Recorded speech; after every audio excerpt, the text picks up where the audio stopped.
Hello guys, welcome to only GPSC nothing else. આજે આપણે science and ટેકના બે મહત્વપૂર્ણ ટોપિક ડિસ્કસ કરીશું. અને મિત્રો, બંને ટોપિક હેલ્થ રિલેટેડના છે. તમને ખબર જ છે કે હેલ્થ ઇઝ વેલ્થ, એટલે કે સ્વાસ્થ્ય એ જ આપણી સંપત્તિ છે, બરાબર? તો 100% મિત્રો, આજે આપણે કંઈક નવું શીખીશું અને હજી ડિટેલમાં શીખતા રહીશું. તો ચાલો આપણે મહત્વના બે ટોપિક વિશેની ડિસ્કશન ચાલુ કરીએ. ફર્સ્ટ ટોપિક છે વેન્ટિલેટર અને સેકન્ડ છે બોમ્બે બ્લડ ગ્રુપ. હવે તમારામાંથી ઘણા બધા મિત્રોએ, એટલે કે ઓલમોસ્ટ બધાએ જ વેન્ટિલેટર શબ્દ સાંભળ્યો હશે, બરાબર?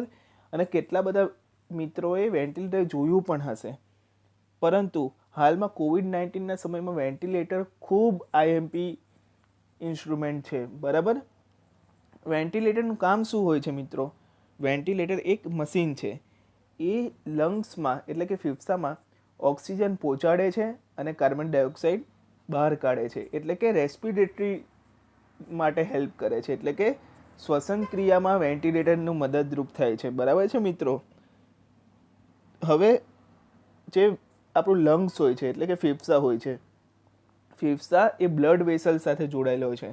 એટલે કે આપણા જે ઓર્ગેનલ હોય છે, એટલે આપણા અંગ હોય છે ફેફસા, એ ફેફસા સાથે રુધિર વાહિની જોડાયેલી હોય છે, રક્તવાહિની. હવે હંમેશા મિત્રો યાદ રાખજો કે બ્લડ વેસલ એટલે કે રક્તવાહિનીમાંથી જ ઓક્સિજનનું અને CO2નું ટ્રાન્સફર થતું હોય છે, બરાબર છે? એટલે કે આ લંગ્સ સાથે જે રક્તવાહિની હોય છે, બ્લડ વેસલ, એના દ્વારા ઓક્સિજન શરીરના લંગ્સમાં અંદર જાય છે અને કાર્બન ડાયોક્સાઇડ બહાર જાય છે, બરાબર છે મિત્રો? હવે કોવિડ-19 એ લંગ્સને લગતી બીમારી છે, બરાબર? કોવિડ એટલે કે કોરોના વાયરસ એ વાયરસ છે જે ડાયરેક્ટ લંગ્સ પર ઇફેક્ટ કરે છે. અને ન્યુમોનિયા પણ મિત્રો લંગ્સને લગતી બીમારી છે, બરાબર? હવે વેન્ટિલેટર કેટલા પ્રકારના છે મિત્રો? વેન્ટિલેટર બે પ્રકારના છે, મિકેનિકલ વેન્ટિલેટર અને નોન ઇન્વેઝિવ વેન્ટિલેટર, બરાબર? હવે મિકેનિકલ વેન્ટિલેટર છે મિત્રો, એમાં નળીઓ જોઈન્ટ કરવામાં આવશે, બધી નળીઓ નાકમાંથી જોઈન્ટ કરવામાં આવશે અને એક મશીન, મોટું મશીન હશે. જ્યારે નોન ઇન્વેઝિવ વેન્ટિલેટર છે, એમાં ખાલી માસ્ક લગાવવામાં આવશે, બરાબર? એ તમે પિક્ચરોમાં જોવો જ છો બંને, બરાબર છે મિત્રો?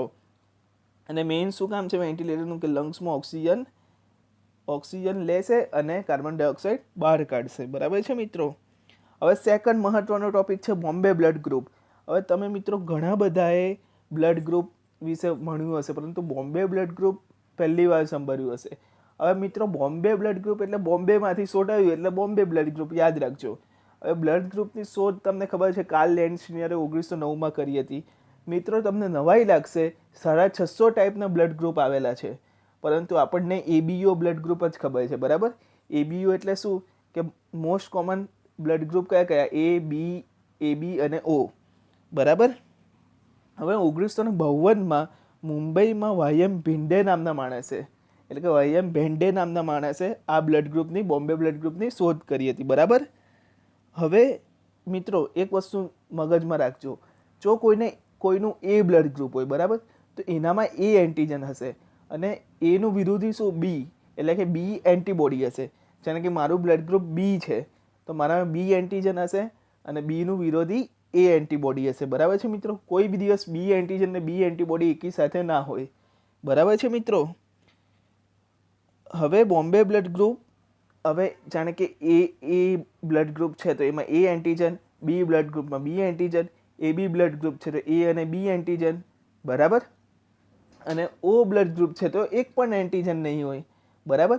જ્યારે બોમ્બે બ્લડ ગ્રુપમાં મિત્રો સ્મોલ HH એન્ટીજન હોય છે. કયા? સ્મોલ HH, બરાબર?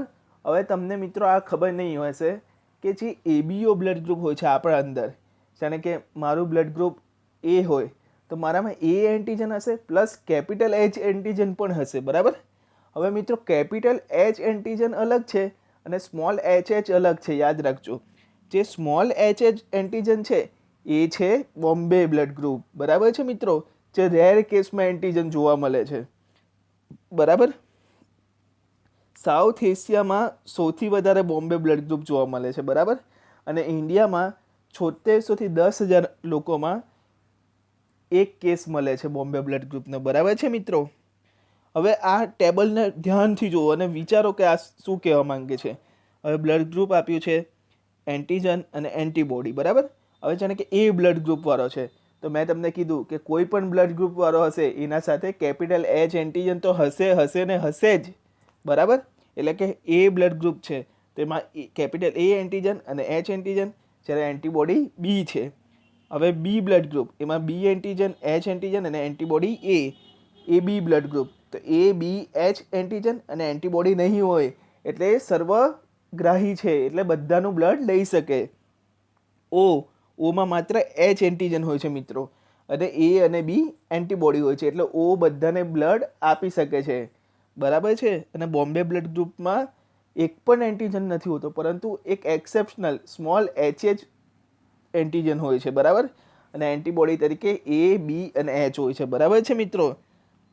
જોઈ લેજો પાછું એકવાર તો તમને પાછું કન્ફર્મ થઈ જશે, બરાબર. આ હતું બોમ્બે બ્લડ ગ્રુપ. અને મિત્રો આ વસ્તુ મોસ્ટ આઈએમપી યાદ રાખજો કે જે એચ બ્લડ ગ્રુપ ધરાવે છે, એટલે કે બોમ્બે બ્લડ ગ્રુપનું નામ સ્મોલ એચ બ્લડ ગ્રુપ પણ છે, બરાબર. જે એચ બ્લડ ગ્રુપ ધરાવે છે એ એબીઓ બ્લડ ગ્રુપ પર એને ડોનેટ કરી શકે. એટલે કે આપણું બ્લડ ગ્રુપ બી હોય તો આપણને બોમ્બે બ્લડ ગ્રુપવાળો બ્લડ ડોનેટ કરી શકે, પરંતુ બ્લડ લઈ ના શકે આપણું, બરાબર. યાદ રાખજો. એટલે કે બોમ્બે બ્લડ ગ્રુપ એને સ્મોલ એચ બ્લડ ગ્રુપ કહે છે.